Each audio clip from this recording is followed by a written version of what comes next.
I'm about to share some secret habits that will skyrocket your birding. As soon as I started practicing these habits myself, my lifeless numbers started climbing and I was finding more rare birds.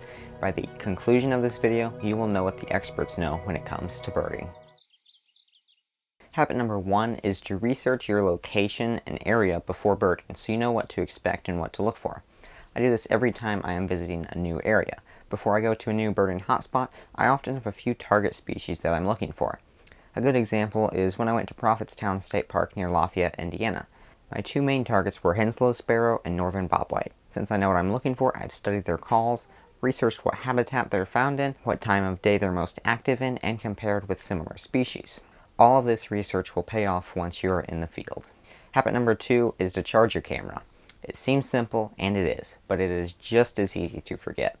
When I'm on trips, I make sure I have my camera battery charging at dinner and often throughout the day too. As soon as it gets down to 2 bars, I charge it, and after every outing, I charge it. A camera is useless without charge. You can also get some spare batteries if you are planning a longer trip.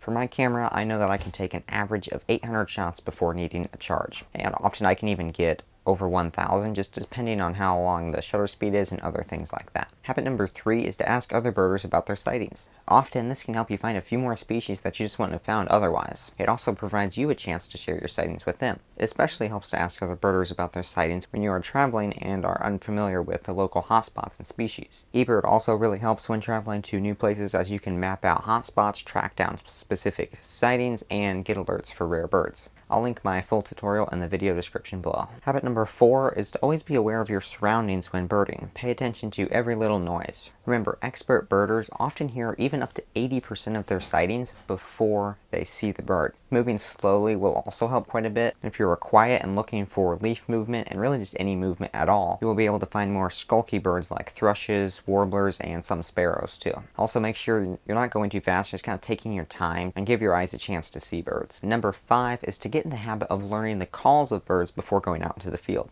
Especially if you are in a new area and unfamiliar with some of the birds, this can really help. I often hear birds before I see them, so being able to recognize the common calls and songs of birds will lead you to finding and identifying more birds. Now, the app Merlin Bird ID has a sound ID feature. If you've never heard of it, you definitely got to go check it out.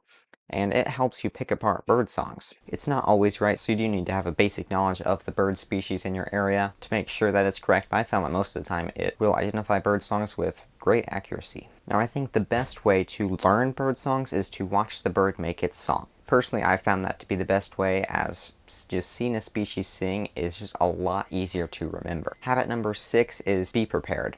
Pack essential items such as water, snacks, sunscreen, insect repellent, and appropriate clothes for the weather. And never, ever, ever, ever forget your bug spray. A lot of birds eat bugs, which means if you're birding, you're probably going to find some mosquitoes. Now, make sure you do not get any bug spray on your camera or binoculars, as most bug spray has DEET in it, and DEET can and will melt plastic. I've put some links to some DEET-free bug spray that I like to use in the video description below. Although, if the birding's really good, I've been known to skip the bug spray altogether. Habit number 7 is gear maintenance. Whenever you get back from a birding outing, make sure you clean your optics. This includes both camera lenses and binoculars. Start with a lens cleaning cloth like this one, or even some lens wipes, and clean the glass, starting in the center and then working your way outward in a circle motion. Once your glass is clean, give your camera or binoculars a quick wipe. I have a link to some lens wipes that I like to use for getting fingerprints and stuff off my camera lenses in the video description below. And here's a quick little bonus for you. Get in the habit of expecting rarities. Never assume a bird is a local species without getting a good look. I've made this mistake many times, especially when I first started birding. If you always assume that little bird over there is a local species, then you will miss some rarities. Experienced birders are always on the lookout for rare birds. I'll illustrate this point more with a bit of a story. Back when I first started birding 3 years ago, I always assumed a species was local because rarities were, well, rare. One glimpse of a house sparrow-like bird and I thought, that's a house sparrow.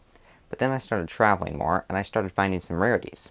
The first rarity that I ever saw was a great-tailed grackle in Arkansas. This wasn't extremely rare, as this species was and still is expanding their range into that part of the state, but this is my first rarity and more came soon after that. In fact, for several years I had never seen a rare bird in my local area. I think this is due to 2 reasons. Number 1, central Indiana just doesn't get as many rarities as, say, Texas or Florida. And 2, if they were there, I wouldn't even be looking for them. And I probably did miss some rare birds because of this.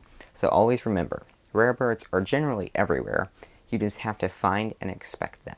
Now if you want to find more rare birds and not make the same mistakes that kept me back, then click on this video right up here. It's also linked in the video description below.